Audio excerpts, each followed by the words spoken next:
مشال درانی ولد الیاس درانی، آپ کا نکاح آذر نقوی ولد شمشیر نقوی سے بعوض حق مہر 50 لاکھ روپے سکہ رائج الوقت طے کیا جاتا ہے۔ کیا آپ کو یہ نکاح قبول ہے؟ مولوی صاحب نے یہ جملہ کوئی تیسری بار دہرایا تھا، جبکہ زیورات میں لدی بھندی مشال درانی دلہن کی بجائے زندہ لاش لگ رہی تھی۔ اس کی ماں سلمہ بیگم پہلو میں کھڑی اس کے کندھے پر ہاتھ رکھے مسلسل اسے ہاں کہنے پر اکسا رہی تھیں، جبکہ وہ بت بنی لب باہم بھیجے ہوئے تھے۔ صدمے سے نکل آئے محترمہ کہ بہرحال آپ ہاں کہیں یا نہ، ہم آپ کو یہاں سے لے کر ٹلیں گے۔ آذر نقوی سیاہ شیروانی میں غضب ڈھانٹتا ذرا شوق انداز میں اس کے کان کے قریب سرگوشی کرنے لگا۔ مشال خون کے گھونٹ پی کر رہ گئی۔ اس نے زخمی نظروں سے آذر درانی کے دل موہ لینے والے نقوش کو دیکھا اور رخ پھیر لیا۔ سوچوں میں غلطاں کبھی وہ پیپرز کو دیکھتی تو کبھی مہمانوں کا منہ تکتی۔ وہ مسلسل اپنے آنسوؤں میں ڈوبی ہوئی تھی جو کچھ دیر قبل بہے تھے۔ نظریں ایک بار پھر اپنے لباس پر پڑی جو کفن سے کم نہ لگتا تھا۔ مشی بیٹا، یہ شادی کا جوڑا پہن لو، سلمہ بیگم نے آنسو پوچھتے ہوئے کہا تھا۔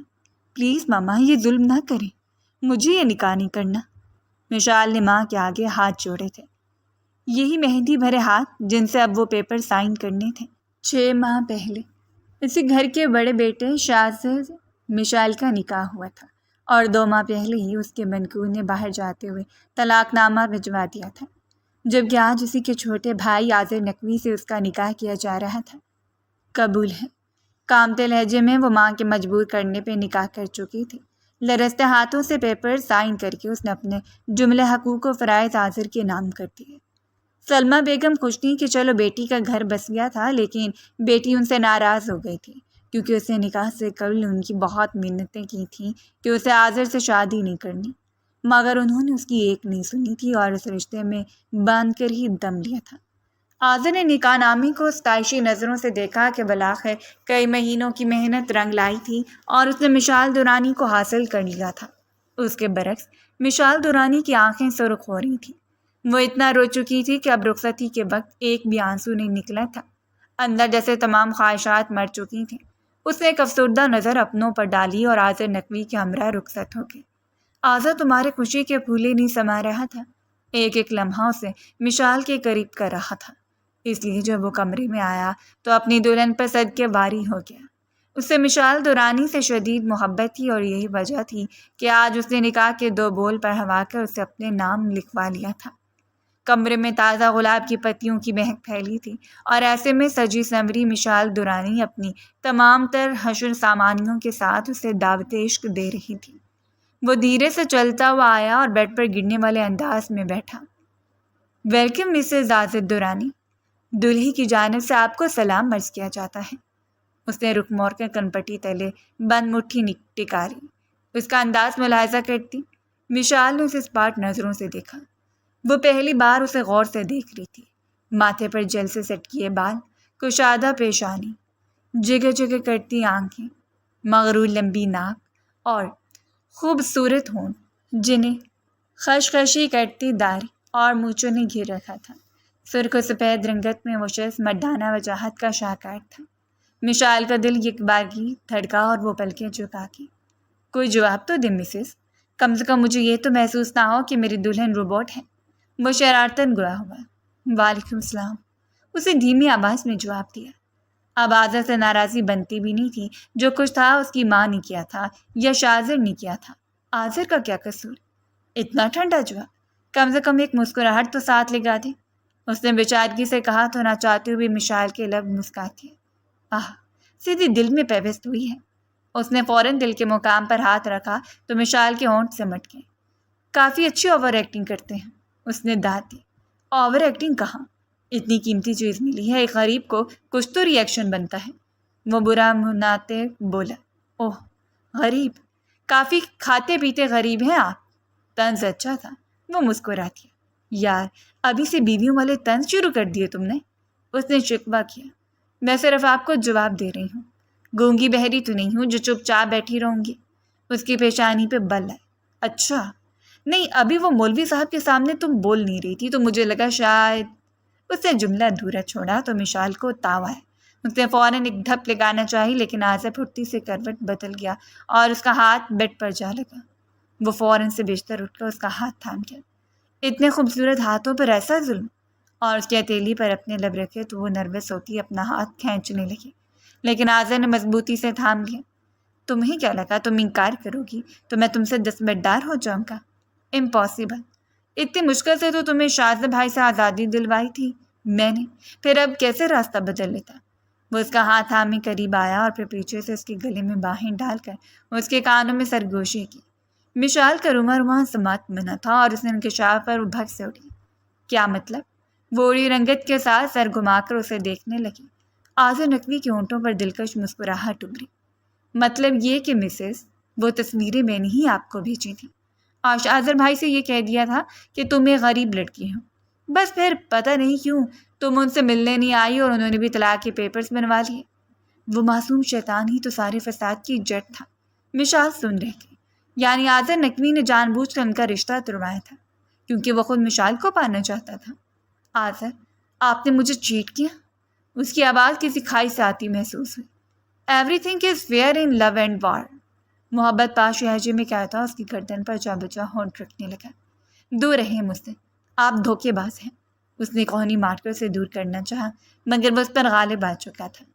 سہاگ کی سیج پہ وہ مشال کو باہوں میں بھر گیا اور پھر احتکاک سے اس کے لبوں پہ جھکتا اس کی سانسوں پر اپنی سانسوں کا پہرا لگا کیا۔ مشال تڑپ اٹھی مگر اس کی بدمانیاں بڑھتی جا رہی تھیں۔ وہ پوری شدت سے اس کے روح میں سماتا اپنا حق لے چکا تھا۔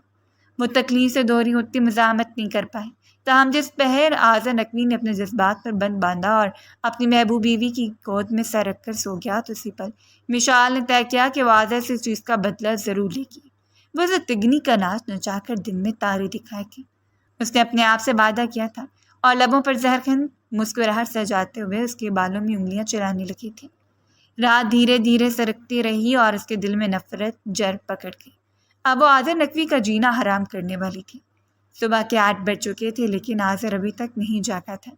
وہ لبوں پر شیطانی مسکراہٹ سجایا اس کے قریب آئی اور اسے سوتا ہوا پا کے بیڈ سائڈ ٹیبل سے جگ اٹھایا اور پورا کا پورا اس پر انٹیل دیا۔ ایسا کرتے اسے رتی برابر افسوس نہیں ہوا، جبکہ دوسری جانب آذر افندی پھڑک کر اٹھا تھا۔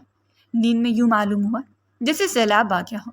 اسے آنکھیں مسل کر حیرت سے مشال کو دیکھا جو مسکرا رہی تھی۔ اٹھ جائیں مجاسی خدا، 8 بج گئے ہیں، ممی پاپا ناشتے پر آپ کا انتظار کر رہے ہوں گے۔ وہ دل جلانے والے انداز میں بولی تو جواباً آذر مسکرا دیا۔ مشال اکا بکا ہوئی، کسے غصہ کیوں نہیں آیا تھا؟ آذر نقوی نے اس کی چوڑیوں بھری کلائی تھام کر ایک جھٹکے سے اسے خود پر گرا لیا۔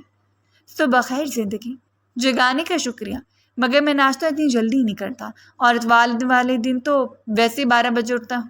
ناشتہ کرتے 1-1:30 بج جاتا ہے۔ اس کے بالوں میں منہ چباتا کہنے لگا جبکہ وہ جھجلا گئی۔ مجھے خوشی ہے کہ تمہیں میری بہت فکر ہے۔ Thank you Mrs. وہ گیلے بیٹ اور لباس کا اثر لیے بنا اس کی سانسیں اپنے ہونٹوں پر مقید کر گیا۔ مشال سے دور کرنے کی ناکام کوشش میں ہلکان ہوتی سلگ کر رہ گئی مگر آذر نقوی اس کی جان چھوڑنے والا نہیں تھا۔ وہ اس کے ہمری بدن میں الجھتا اسے بے بس کر گیا۔ مشال جان گئی کہ آذر سے نبٹنا آسان نہیں تھا، یہ تو الٹا گلے پڑ جانے والا شخص تھا۔ تقریباً 1 گھنٹے بعد اس نے مشال کو چھوڑا تو وہ بے ترتیب سانسیں درست کرتی پسینہ پسینہ ہوتی وہیں بستر پر ڈھہ گئی۔ آذر نقوی مسکراتا ہوا اپنی جگہ سے اٹھا اور بے حال ہوتی بیوی کی پیشانی پر محبت سے اپنی ہونٹ سبز کرتا باتھ روم میں گھس گیا۔ اس ادا پر نہ جانے کیوں مشال کا دل زوروں سے دھڑکا تھا، یوں جیسے پسلیاں توڑ کر باہر نکلنے کا ارادہ کیے ہوئے ہو۔ یہ بات تو طے شدہ تھی کہ آذر نقوی اسے شدید محبت کرتا تھا اور اس کی محبت میں جنون اور پاگل پن بھی بدرجہ شامل تھا۔ وہ اپنی دھڑکنیں شمار کرتی اٹھ کر کپڑے نکالنے لگی۔ آذر باہر نکلا تو وہ فوراً ہی اندر گھس گئی کہ کہیں یہ شخص پھر سے اسے نہ پکڑ لے۔ نہا دھو کر جب وہ باہر نکلی تو آذر نقوی بیڈ شیٹ بدل کر وہاں ناشتہ لگا چکا تھا۔ ہیلو مسز، آئیے آپ کے لیے گرما گرم ناشتہ تیار ہے، ماں بدولت نے خود اپنے ہاتھوں سے بنایا ہے اور ہم چاہتے ہیں کہ آپ کو اپنے ہاتھوں سے کھلائیں۔ ایک ادا سے کہتا وہ اسے سخت زہر لگا مگر وہ جانتی تھی کہ اس وقت چڑنا مطلب اپنی شامت بلانا۔ وہ جتنا اسے چڑ کر دور ہوتی تھی آذر اتنے اسے قریب کر لیتا تھا۔ چنانچہ اس کے ذہن میں ایک ترکیب آئی اور وہ مسکراتی۔ ٹھیک ہے، آپ یہ شوق پورا کر لیجیے، لیکن میں بھی آپ کے لیے ناشتہ خود بنانا چاہتی ہوں۔ اس نے آنکھیں پٹپٹا کر اسے دیکھا کہ آخر اچھی بیوی کا خول یکدم کیسے چڑھ گیا تھا اس پر۔ وہ ہنوز مسکرا رہی تھی۔ رات کو ابھی تو میں بنا چکا ہوں، اس لیے اکٹھے کھاتے ہیں، یا پھر تم میرے لیے چائے بنا دینا، ٹھیک ہے؟ وہ مسکرا کر اس کا ہاتھ میں بیٹھ تک لایا تو وہ بھی مطمئن ہو گئی۔ دونوں نے ایک دوسرے کے ہاتھ سے کھانا کھایا، جبکہ مشال کو مسالہ لگ گیا۔ وہ زیادہ مرچیں نہیں کھاتی تھی۔ اف، پانی! وہ چیخی تو آزر نے گھبرا کر پانی اس کے ہونٹوں سے لگایا۔ وہ ایک ہی سانس میں گلاس خالی کر گئی، لیکن زبان اب بھی چل رہی تھی۔ اس کی آنکھوں میں نمی آئی اور وہ سی سی کرنے لگی۔ پلیز آزر، کوئی میٹھی چیز سے، میرا منہ جل رہا ہے۔ اس نے فوراً بڑھا کر اس کا کندھا ہلایا تو آزر نے آرام سے جھکتے منہ میں میٹھا کروا دیتا ہوں کہتے ہوئے اپنے ہونٹ اس کے ہونٹوں پر ٹکا دی۔ مشال پھک ہوئی، جبکہ وہ مخمور سا اس کی سانسوں پر قابض ہو گیا۔ کچھ پل بعد جب وہ دونوں الگ ہوئے تو مشال درانی فوراً سے بستر اٹھ کے باتھ روم میں گھس گئی۔ اپنی اکھڑی سانسوں کو درست کرنے کی خاطر اس نے خود کو واش بیسن پر جھکایا اور پھر آئینے میں اپنا چہرہ دیکھا جو گلال ہو رہا تھا۔ آج آزر نقوی کا دن تھا، اس لیے وہ خاموش تھی، لیکن آج کے بعد اس کی زندگی میں بہت چال لانے والی تھی۔ جب مشال باہر آئی تو آزر کمرے میں نہیں تھا۔ اسے سکون کی سانس لی اور کمرے سے نکل آئی۔ باہر لاؤنج سنسان پڑا تھا۔ شمشیر نقوی اور صبیحہ بیگم دونوں یقیناً اپنے کمرے میں تھے۔ آزر نہ جانے کہاں تھا، لہٰذا وہ لان میں چلی آئی، جہاں سامنے اسے شازر حسین کھڑا نظر آیا، جبکہ آزر سکون سے کرسی پر پھیل کر بیٹھا تھا۔ وہ یکدم گنشا کرے گئے۔ شازر حسین اور یہاں؟ شازر در حقیقت آزر کا سوتیلا بھائی تھا۔ جب صبیحہ بیگم کی شادی شمشیر نقوی سے ہوئی تھی تب وہ 7 سال کا تھا اور اب 30 سے اوپر کا ہو چکا تھا۔ شمشیر نقوی اپنی پہلی بیوی زچگی کے دوران کسی پیچیدگی کی وجہ سے کھو چکے تھے، اس لیے صبیحہ بیگم جیسی طلاق یافتہ عورت کو اپنی زندگی میں شامل کر لیا۔ شازر کی پرورش ننیال میں ہوئی تھی اور پھر کبھی کبھار وہ اپنے والد کے پاس بھی جا کر رہتا تھا۔ یوں صبیحہ بیگم سے ہفتوں بعد ملنے آتا، لیکن آزر کے پیدا ہوتے ہی کم آنے لگا تھا۔ شاید اپنی ماں کی گود میں دوسرا بچہ اسے اچھا نہیں لگتا تھا، اس لیے اس نے فاصلے بڑھا لیے۔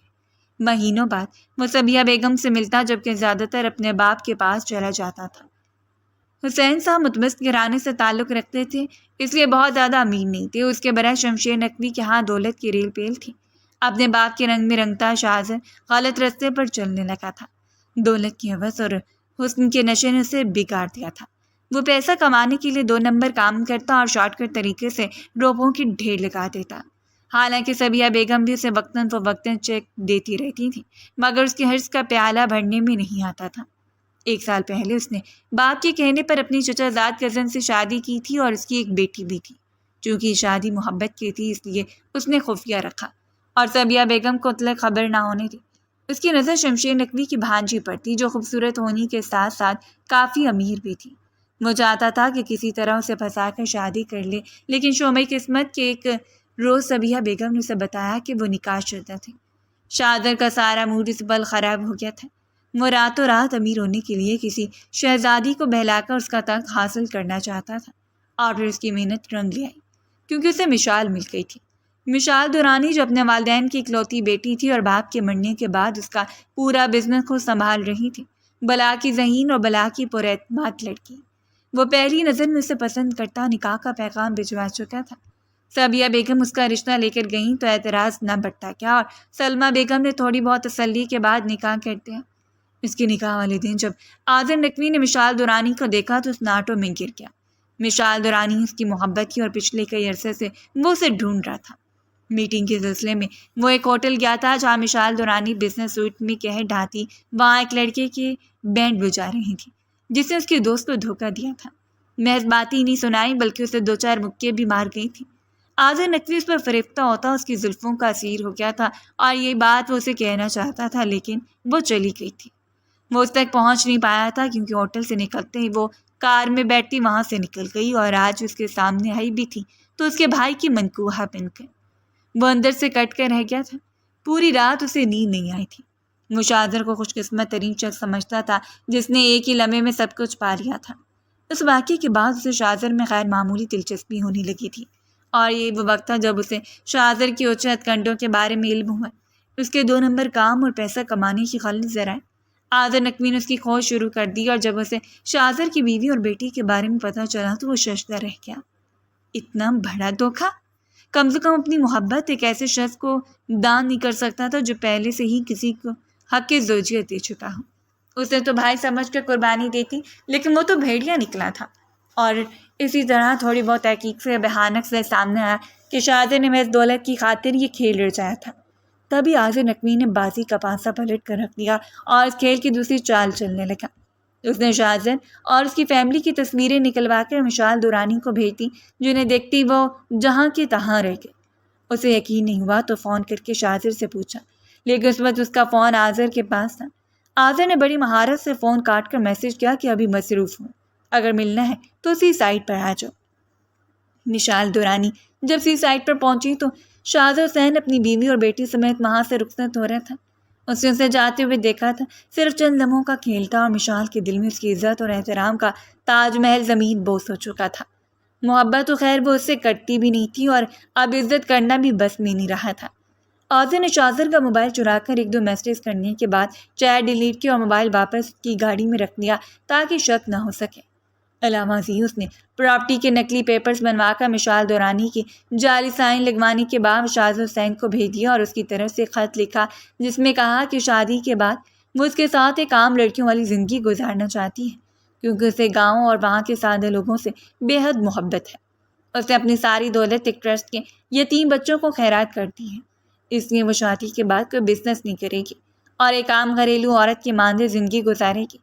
اس لیے وہ جلد از جلد بارات لے کر آئے اور اسے رخصت کر کے لے جائے۔ جب یہ لفافہ شاہزاد کے پاس پہنچا تو اسے بہت حیرت ہوئی، کیونکہ مشال دورانی پچھلے 2 دنوں سے اس کا فون نہیں اٹھا رہی تھی اور نہ ہی اس نے کوئی رابطہ کیا تھا۔ اب اچانک سے اس کی طرف سے یہ خط مل گیا تھا، تاہم جب اس نے پڑھنا شروع کیا تو اس کے چہرے کی رنگت متغیر ہو گئی۔ پراپرٹی پیپرز پر صاف لکھا تھا کہ مشال دورانی نے اپنا بزنس اور جائیداد ٹرسٹ ہاؤس کو دے دی ہے۔ وہ غصے سے پاگل ہونے لگا۔ اس کے نصیب میں شاید دولت لکھی ہی نہیں تھی۔ البتہ اس کی بیوی گلرخ نے اسے حوصلہ دیا اور ساتھ مشورہ بھی کہ وہ بیرون ملک جا کر پیسہ کمائے، لہٰذا وہ سبیہ بیگم سے رقم لے کر بیرون ملک چلا گیا، مگر جاتے ہوئے مشال دورانی کو طلاق نامہ بھیجنا نہیں بھولا تھا۔ اس کے اس اقدام پر سبیہ بیگم اور شمشیر نقوی بہت افسردہ تھے۔ انہوں نے خوب جھاڑا بھی مگر اسے کوئی فرق نہیں پڑتا تھا، اور یہی وہ وقت تھا جب آذر نقوی نے مشال سے نکاح کی خواہش ظاہر کی اور اسے شادی کرنے کے بعد اپنی تمام تر پلاننگ سے شاہزاد کو آگاہ کر دیا۔ جب اسے سچ معلوم ہوا تو وہ کوئلوں پر لوٹ گیا۔ آذر نقوی کی چالاکی نے اسے منہ کی کھانے پر مجبور کر دیا تھا۔ وہ انتہائی خیز و خز میں بدلہ لینے کی خاطر پاکستان واپس آ گیا تھا اور آتے سیدھا نقوی ہاؤس کے درشن کیے تھے۔ آذر نقوی کی غلطی یہ تھی کہ اس نے سارا سر شاہزاد کو بتا کر اسے اپنا دشمن تو بنا لیا تھا، لیکن مشال دورانی کو تمام حقیقت سے لا علم رکھ کر اسے بھی خود سے متنفر کر لیا تھا۔ وہ سمجھی تھی کہ شاید آذر نے نقلی تصویریں بنوا کر اسے بھیجی تھیں۔ شاہزاد حقیقت سے آشنا ہوا تو اگلے ہی روز پاکستان پہنچ کر سیدھا اس کے گھر آ دھمکا۔ آذر ناشتے سے فارغ ہو کر برتن کچن میں رکھنے آیا تھا۔ شمشیر صاحب اور سنبیہ بیگم اپنے کمرے میں آرام کر رہے تھے اور ملازمہ سارے گھر کا کام سمیٹ رہی تھیں۔ وہ جیسے کچن سے باہر نکلا تو شاہزاد زخمی اوقات کی مانند آ کر اس پر جھپٹا۔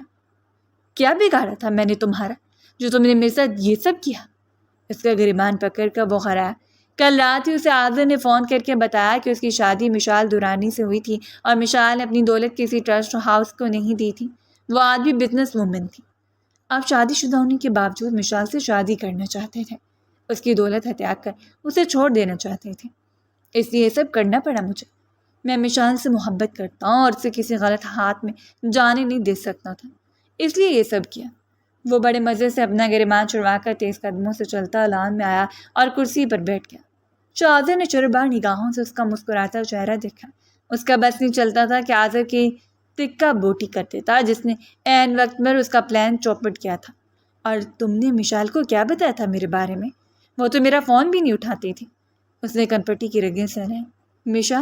مشال کو میں نے بتایا تھا کہ تم شادی شدہ ہو اور تمہاری ایک بیٹی بھی ہے۔ وہ مزہ سے گویا ہوا تو شاہزاد نے اسے ایک گھونسا رسید کرنا چاہا، جسے اس نے ہاتھ بڑھا کر بڑی مہارت سے روک لیا۔ آئندہ مشال کا نام آپ کی زبان پر نہ ہے، وہ اب میری بیوی ہے، اس لیے اس سے دور رہیں۔ انتہائی سخت لہجے میں کہتا وہ اسے ٹھٹکا گیا۔ تم نے اچھا نہیں کیا، آپ پچھتاؤ گے، دیکھنا میں تمہارے ساتھ کیا کرتا ہوں اب۔ وہ صاف لفظوں میں دھمکی دیتا بولا۔ اسی وقت مشال آئی اور اسے دیکھتی اس کی حواس معطل ہو گئی۔ جو کرنا ہے کر لو، میں کسی سے نہیں ڈرتا۔ وہ ہاتھ جاڑتے ہوئے اٹھا تو نظر مشال پر پڑی جو فک ہو کر شاذر کو دیکھ رہی تھی۔ اسی لمحے شاذر نے بھی اسے دیکھا اور پھر بے بسی سے لب بھینچ کر چلا گیا۔ آذر کو اسے یوں شاذر کو دیکھنا برا لگا تھا، اس لیے لمبے لمبے ڈگ بڑھتا قریب آیا۔ کیوں آئی ہو یہاں؟ کمرے میں چلو۔ اس نے سختی سے اس کا ہاتھ دبوچا۔ میں تو آپ کو دیکھنے آئی تھی، سوچا چائے بنا لوں آپ کے لیے۔ وہ لہجے میں رس گھول گئی، شیریں لہجہ پر اس کا غصہ یکدم جھاگ بن کر بیٹھا اور وہ مسکراتی پھر لب اس کے رخسار پر رکھے۔ ہاؤ سویٹ، جلدی بنا کر آؤ، میں کمرے میں تمہارا انتظار کر رہا۔ پھر اس کے پہلو سے نکلتا چلا گیا۔ مشال نے بے ساختہ ہاتھ اپنے گال پر پھیرا اور پھر جیسے کسی ٹرانس سے باہر نکلی بڑبڑاتی ہوئی وہ کچن کی جانب بڑھی۔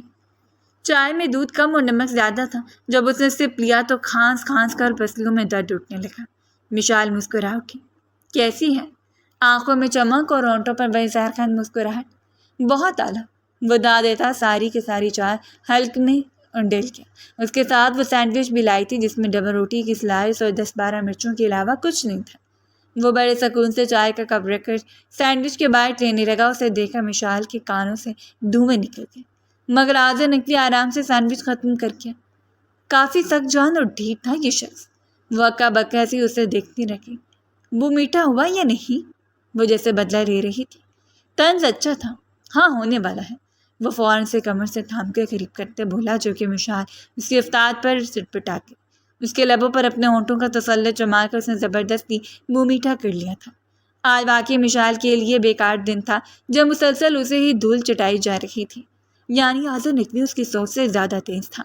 رات کو ولیمے کی تقریب سے فارغ ہونے کے بعد بھی اسے سکون کی نیند میسر نہیں آئی تھی۔ آذر نقوی کی شدتوں نے اسے سونے نہیں دیا تھا۔ البتہ اگلے دن وہ صبح سویرے اٹھ کر ریڈی ہو گئی۔ اسے آج ہر حال میں آفس جانا تھا۔ وہ اتنی چھٹیاں افورڈ نہیں کر سکتی تھی۔ مکمل آف وائٹ بزنس سوٹ میں وہ کمر پر بال پھیلائے، گاگلز ماتھے پر ٹکائے اپنا پرس نکال رہی تھی جب آذر نقوی نے حیرت سے دھچند ہوتے اسے دیکھا۔ کہاں کی تیاری ہے؟ آفس جا رہی ہوں۔ کیوں؟ میں ایک عدد انڈسٹری چلاتی ہوں جس میں ورکرز میرے ماتحت کام کرتے ہیں۔ یاد ہے آپ کو، یا پھر کسی ڈاکٹر سے علاج کروانا پڑے گا؟ انتہائی طنزیہ انداز میں کہتی وہ اسے بالکل پہلی والی مشال لگی، وہ مشال جسے اس نے ہوٹل میں دیکھا تھا، با اعتماد اور بارو۔ اف، ابھی سے ذہنی مریض بنا دیا تم نے مجھے۔ آگے کیسے گزارا کرو گی اس پاگل کے ساتھ؟ ویسے تمہاری اسٹائل اچھا لگا مجھے، یوں طنز کرتی ہوئی بھی اچھی لگتی ہوں۔ وہ جیسے دل پر ہاتھ رکھنا اس کے عینک میں آ کر کھڑا ہوا تھا۔ آپ کی پسند قابل افسوس ہے؟ وہ پرس کندھے پر ڈال کے۔ اگر یہ قابل افسوس ہے تو میں ساری زندگی ہاتھ ملنے کو تیار ہوں۔ تم اپنی بتاؤ۔ وہ مزید نزدیک ہوا، اس کے بالوں کو ایک طرف کرتے اور اس کی گردن پر رکھے۔ زندگی مذاق نہیں ہوتی، اسے جینے کے لیے ہوشیار بننا پڑتا ہے، ایک ٹارگٹ سیٹ کرنا پڑتا ہے، ورنہ انسان بہت پیچھے رہ جاتا ہے۔ وہ بزنس ٹائکون جیسی باتیں کر رہی تھی۔ آذر گھوم کر سامنے آیا تو وہ پزل ہونے لگی۔ پیچھے بھی اگر محبت ہو تو کیسی شکست؟ مجھے ناز ہے کہ میں نے اپنی زندگی میں تمہیں حاصل کر لیا، اب اور کچھ نہ بھی ملے تو پرواہ نہیں۔ وہ لب اس کی پیشانی پر رکھنے لگا، لیکن مشال دور ہو گئی۔ میں آفس جا رہی ہوں اور اس کے لیے ضروری ہے کہ میرا فیس کلیئر ہونا چاہیے، وہ سختی سے بولی تو آذر نے آنکھیں چھوٹی کی اسے دیکھا۔ اب اس کی سزا ملے گی تمہیں۔ وہ سیدھا اس کے ہونٹوں پر جھکا تھا، جو کہ مشال بے بسی سے کلس کر رہیں گی۔ آؤ میں تمہیں چھوڑ دوں۔ اس نے گاڑی کی چابی اٹھائی۔ تھینک یو، میں چلی جاؤں گی۔ ٹیشو سے اپنے ہونٹ رگڑتی وہ بے رخی سے بولی تو آذر مسکرا کر رہ گیا۔ مشال نے فون کر کے اپنے ڈرائیور کو بلا لیا تھا، جبکہ آذر نے ڈرائیور کو نکال کر اس کی جگہ سنبھال لی تھی۔ جب وہ گاڑی میں آ کے بیٹھی تو سامنے آذر نظر آیا۔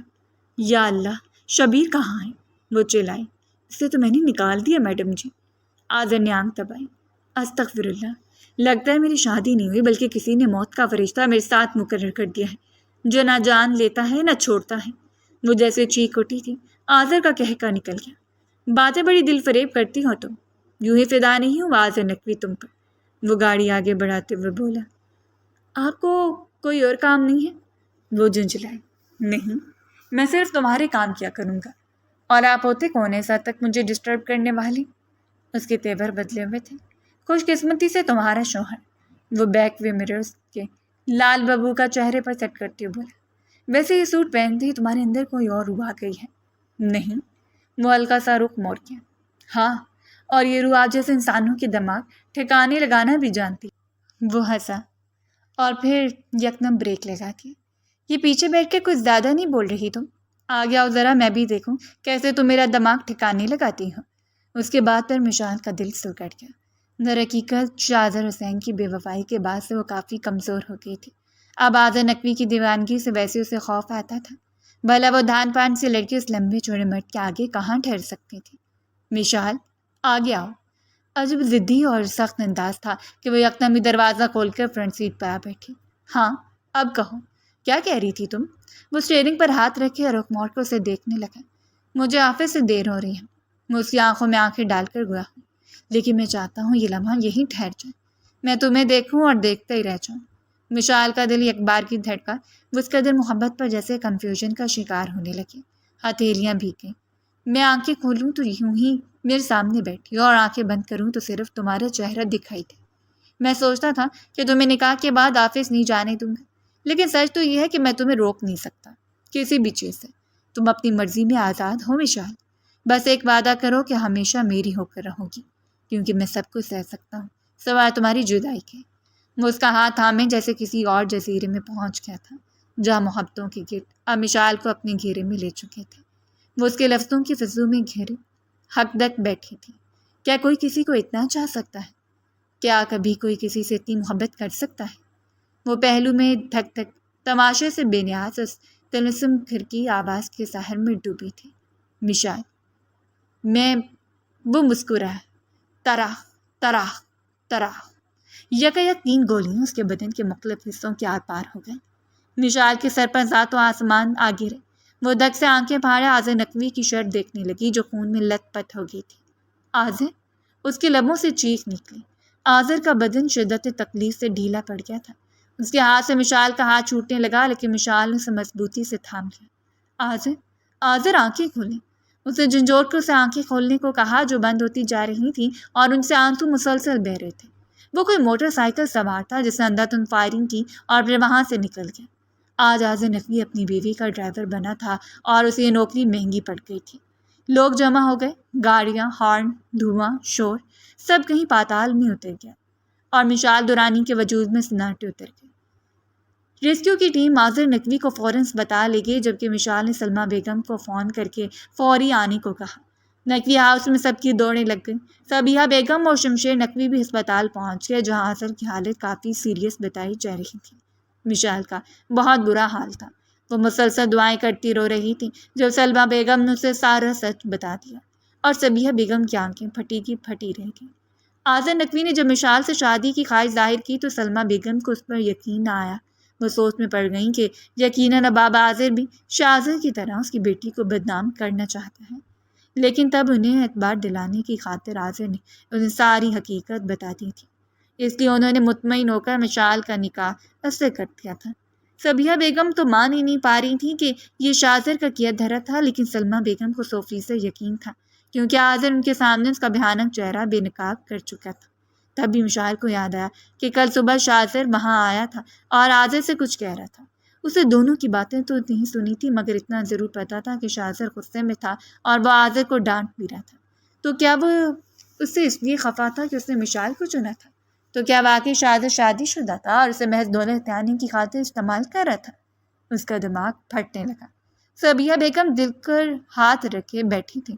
انہیں تو دونوں بیٹے عزیز تھے، تو پھر وہ کس کا یقین کرتے؟ کافی دیر بعد ڈاکٹر نے آ کر بتایا کہ آذر اب خطرے سے باہر ہے۔ وہ اس کے بدن سے گولیاں نکال چکے تھے، لیکن وہ ابھی بے ہوش تھا، لہٰذا مشال کی جان میں جان آئی اور اسی پل اسپتال سے نکل گئے۔ اس کا رخ گھر کی طرف تھا۔ وہ نقوی ہاؤس پہنچی تو اس نے آذر نقوی کا کمرہ چھان مارا۔ اسے الماری کے دراز سے چند اہم کاغذات کے درمیان کچھ ٹھوس ثبوت ملے، جس میں یہ واضح تھا کہ شاہزر حسین شادی شدہ مرد تھا اور اس کی کئی امیر لڑکیوں کے ساتھ افیئرز کا ریکارڈ درج تھا۔ وہ کسی امیر زادی کو پھانسنے کے چکروں میں تھا تاکہ اسے شادی کر کے پیسہ ہتھیا سکے۔ اس کا دماغ پر گویا کوڑے برسنے لگے، یعنی سلمیٰ بیگم کا ہر فرض سچ تھا، اس میں کوئی شبہ نہیں تھا۔ وہ تمام ثبوت لے کر پولیس اسٹیشن پہنچ گئی۔ مشال درانی اتنی کمزور نہیں تھی کہ اپنے شوہر پر جان لیوا حملہ کرنے والے کو یوں چھوڑ دیتی۔ اس کے اندر گویا شرارے دوڑ گئے تھے۔ پولیس نے پوچھ تاچھ شروع کر دی تھی، جبکہ شاہزر کہیں روپوش ہو گیا تھا۔ پولیس نے گاؤں جا کر اس کے گھر میں چھاپا مارا اور اسی دن اس کے اہل خانہ یعنی باپ اور بیوی بچوں کو اٹھا لیا۔ مشال درانی نے سب بات کو نقوی ہاؤس لے آئے تھے، جبکہ پولیس مسلسل اس کے گھر پر پہرے داری کر رہی تھی کہ جیسے شاذر آیا اسے پکڑ لیتے۔ اس کے علاوہ بھی اس کی تلاش جاری تھی۔ میں چند گھنٹوں میں ساری کارروائی انجام دے کر مشال درانی نے جب ہسپتال کا رک کیا تو راستے سے ڈھیر سارے پھول اور فروٹس خرید لیے۔ جب ایمرجنسی وارڈ میں داخل ہوئی تو اس کے ساتھ اس کا پی اے بھی پیچھے داخل ہوا۔ کیسے ہیں آپ؟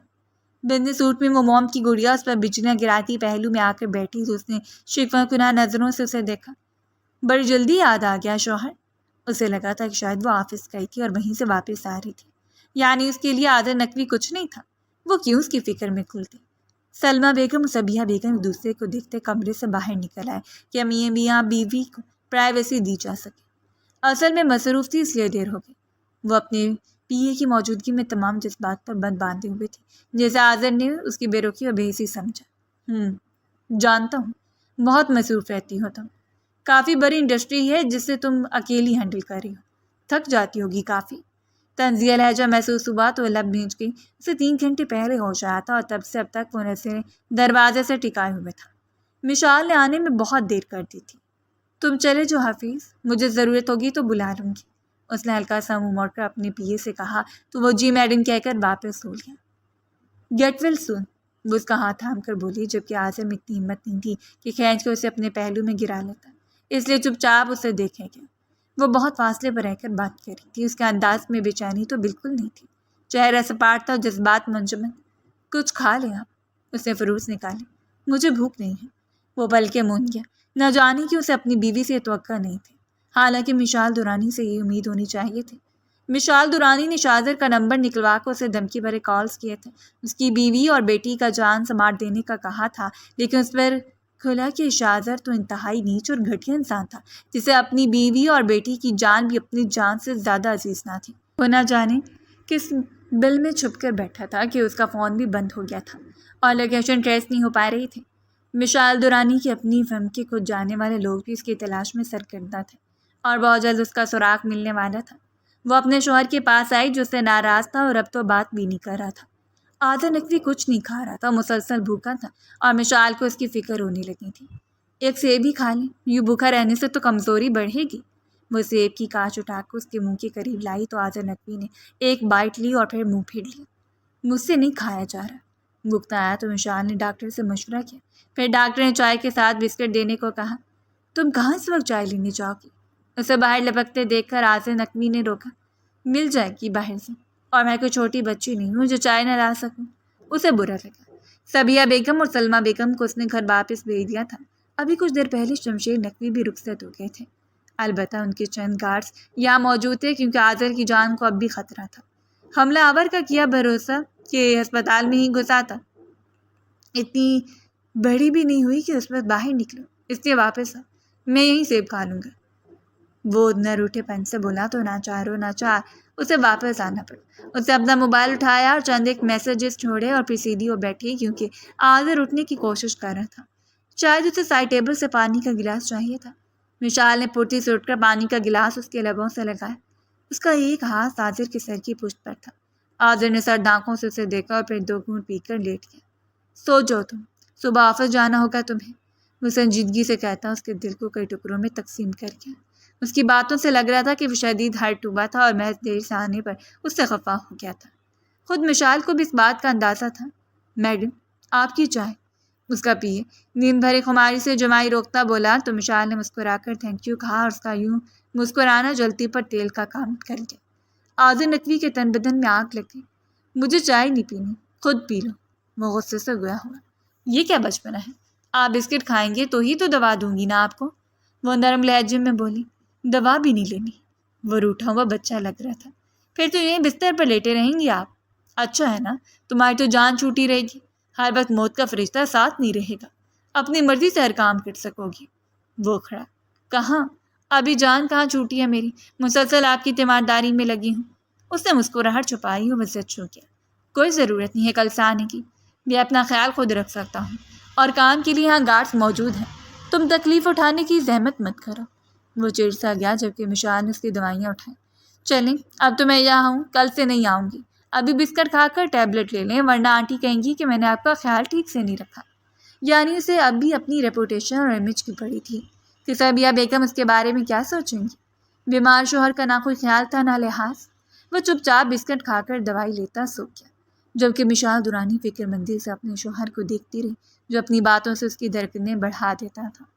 کتنا تنگ کیا تھا آصر نے اسے، اب وہ بھی اس سے بدلہ لے رہی تھی تو کیا حرج تھا، لیکن اتنا تو طے تھا کہ وہ اسے اکیلا چھوڑنے والی نہیں تھی۔ کیسی ہے ماما؟ اس نے فون کان سے لگایا۔ ٹھیک ہوں، تم اپنے شوہر کی سنا، کیسے آصر؟ سلمہ بیگم نے چھوٹتے ہی پوچھا۔ ابھی تو کچھ خاص بہتر نہیں، کھا پی بھی نہیں رہے۔ اس نے پیشانی سے ہلائی۔ بیٹا دھیان رکھو نا اس کا، انہوں نے سمجھایا۔ وہ رکھنے دے تو نا؟ کیا مطلب؟ آصر مجھ سے ناراض ہے۔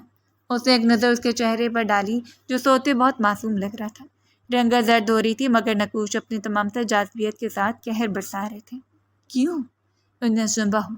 دراصل میں کل دیر سے آئی تھی، اس لیے آپ جانتی تو ہیں کل میں مسلسل شاہزر کے معاملے میں الجھی ہوئی ہوں۔ ہسپتال سے اس وقت نکلی تھی جب ڈاکٹر نے کہا کہ انہیں ہوش آ گیا ہے۔ وہ اپنے ناخن دیکھنے لگی۔ تو غلطی تمہاری ہے بیٹا، تمہیں پہلے اس سے ملنا چاہیے تھا۔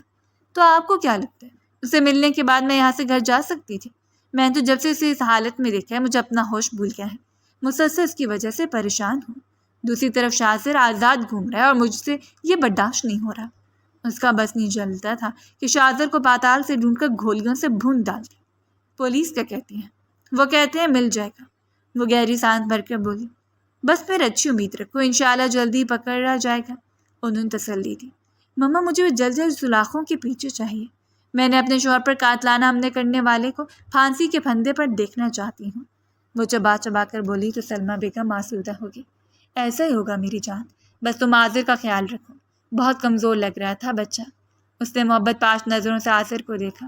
بس 2 ہی دن میں یہ شخص اس کی دھڑکن بن گیا تھا اور اس کے پہلو میں دھڑ دھڑ دھڑکتا تھا۔ جی۔ اس نے فون بند کیا تو صبح کے 4 بج رہے تھے۔ ایک پل کے لیے بھی اس کی آنکھ نہیں لگی تھی اور اب سلمہ بیگم سے بات کرنے کے بعد اس کا دل ہلکا ہو گیا، لیکن ایک بوجھ ابھی تک حاوی تھا اور وہ یہ کہ آصر کو کس طرح منائے۔ ملاق و اعتماد صحیح مگر آصر کے آگے بھیگی بلی بن جاتی تھی۔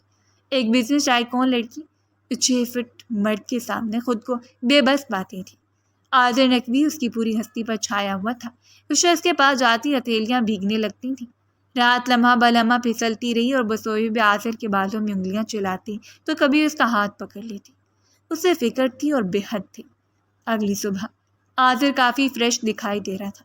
اس نے بلا چونچڑا اور بسکٹ کے ساتھ دوا کھا لی تھی اور اس کا یہ انداز مشال کو اچھا لگا تھا۔ تم جا رہی ہو؟ وہ پانی پینے کو اٹھی تو اس نے فوراً پوچھا۔ کہاں؟ آفس، اس نے یاد دلایا۔ نہیں، میں آج چھٹی کروں گی، اس نے مزے سے بتایا۔ کیوں؟ اس کی پیشانی پر بل پڑے تھے۔ آپ کی دیکھ بھال جو کرنی ہے، اس نے پانی گلاس میں ڈیٹ کر لبوں سے لگایا۔ لیکن تم میری وجہ سے اپنی روٹین کیوں بدلو گی؟ وہ نارمل لہجے میں پوچھ رہا تھا۔ کل والا طنز اور سنجیدگی غائب تھی، کیونکہ مما نے کہا ہے کہ آپ کا خیال رکھنا ہے اور میں اچھی بچی ہوں، اپنی مما کی بات نہیں ٹالتی۔ وہ مسکرا کر گوا ہوئی اور گلاس رکھ کر واپس صوفے پر آئی۔ آصر نقوی سے بہت غور سے دیکھ رہا تھا۔ ہاں جانتا ہوں، اپنی مما کی بات مان کر ہی مجھ سے شادی کی تھی تم نے۔ مجھ سے انداز ایسا کہ مشال لب بھیج گئی۔ شاید نہیں، یقیناً اس سے برا لگا تھا۔ تانا دے رہے ہیں مجھے؟ اس نے آنکھیں نکالی۔ انسان کو سچ سننے کی ہمت رکھنی چاہیے، وہ بھی ضدی تھا، بشرط یہ کہ بتانے والا بھی باہمت ہو۔ اس نے جوابی وار کیا۔ مطلب یہ کہ اگر آپ مجھے شاہزر کے بارے میں پہلے بتا دیتے تو کون سی قیامت آ جانی تھی؟ بتایا تو تھا تمہیں۔ ہاں، آدھی ادھوری باتیں، لیکن مما کو تو پوری سٹوری سنائی۔ وہ ناک منہ چڑھا گئی۔ تمہیں یقین ہے ان سب باتوں؟ وہ مسکرا کر پوچھنے لگا، لیکن اس بار مشال خاموش رہ گئی۔ سنو، تھک گیا ہوں، تکیہ سیدھا کر دو۔ وہ اٹھ کر آئی اور اس کا تکیہ درست کیا، پھر جانے لگی تو اس نے ہاتھ پکڑا۔ تمہارے بال بہت خوبصورت لگ رہے ہیں، وہ محبت سے کہنے لگا، لیکن مشال اسے لیے بنا کھڑی رہی۔ بیٹھ جاؤ میرے پاس۔ اس خواہش پر اس کے قریب بیٹھ گئی۔ سر میں بہت درد ہو رہا ہے، دبا دو گی؟ اس نے براہ راست اس کی آنکھوں میں دیکھتے ہوئے استفسار کیا۔ دبا دیتی ہوں، اٹھ کر اس کے سرہانے آتے کی۔ اتنا بولتے ہیں آپ، گلے میں درد نہیں ہوتا؟ چبھتی ہوئی آواز اس کے کانوں میں پڑی تو وہ مسکرا دیا۔ نہیں ہوتا، لیکن اگر تم دبانا چاہتی ہو تو تمہیں اجازت ہے۔ اس پہ مشال یکدم ساکت ہوئی۔ دباؤ نا یار، تمہارا لمس ملے گا تو آرام آ جائے گا۔ اس کی نکاہٹ بھری آواز پر اس نے چن کر سر دبانا شروع کیا تو آصر نقوی نے آنکھیں بند کر لیں۔ نرم انگلیوں کا لمس واقعی سکون دے رہا تھا۔ آج میں تمہاری گود میں سوچوں، بے خود لہجے میں کہتا اس کی گود میں لیٹ گیا۔ مشال درانی کا دل ہاتھوں پیروں میں دھڑکنے لگا۔ وہ اس کا سر دباتی رہی اور جب اٹھ کر جانے لگی تو عاذر نے روک لیا اور ہاتھ بڑھا کر اس کے سر کی پشت کو تھامتا چہرہ اپنے چہرے کے قریب لایا اور عجب سرشاری کے عالم میں اس کی سانسیں پینے لگے۔ اس کی داڑھی زدہ گال نے ایمری جلد کئی نشتر چبھوئے تھے۔ مشال درانی ایک بار پھر اپنے خوابیدہ جذبات کی وجہ جانے پر حواس باختہ ہوئی تھی۔ شاذر پکڑا گیا تھا اور اس نے اپنا جرم قبول کر لیا تھا کہ ایک لڑکے کو سپیری دے کر عاذر کو مروانے کا کہا تھا۔ شمشیر نقوی نے سخت سے سخت کارروائی کروائی اور یوں سے جیل میں کئی سال کی قید سنا دی کی۔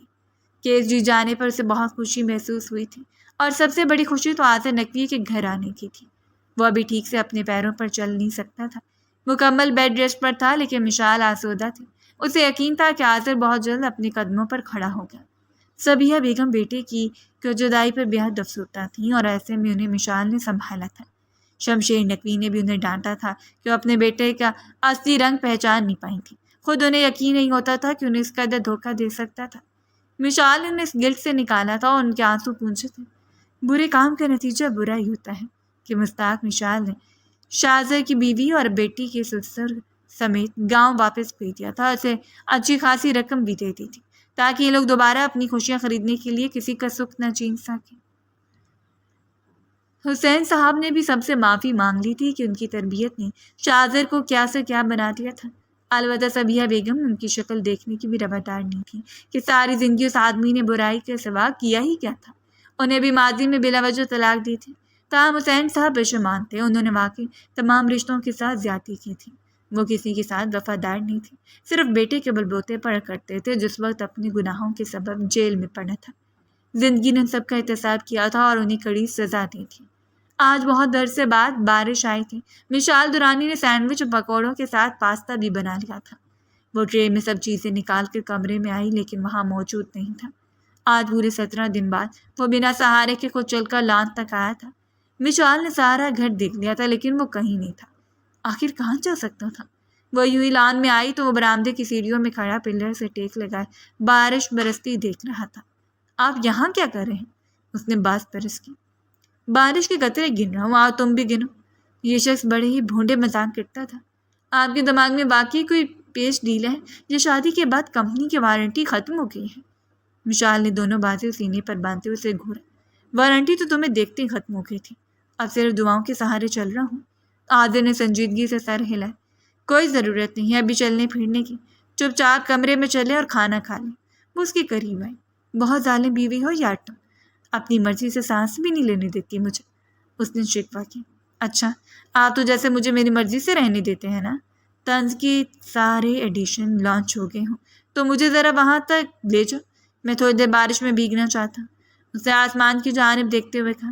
ابھی آپ کے زخم اتنے بھرے نہیں ہیں کہ بارش میں نہاتے پھریں، چلیں اندر۔ وہ مزید قریب ہوتی اس کے چھاتی پر دونوں ہاتھ رکھ کے اس سے پیچھے دھکیلتے بولی تو عاذر نے اس کے ہاتھ تھام لیے۔ یہ دھونس بھرا انداز اچھا لگا تھا اسے۔ ایک بات پوچھوں؟ اس سے محبت پاش نظروں سے اس کا چہرہ حصار میں لیا۔ جی، وہ اجازت دے گئی۔ مجھ سے محبت کرتی اور پھر لوگوں کو دکھانے کے لیے میری فکر میں ہلکان ہوتی ہوں۔ ہاتھوں پر اپنی گرفت مضبوط کرتا اسے کشمکش میں ڈال گیا۔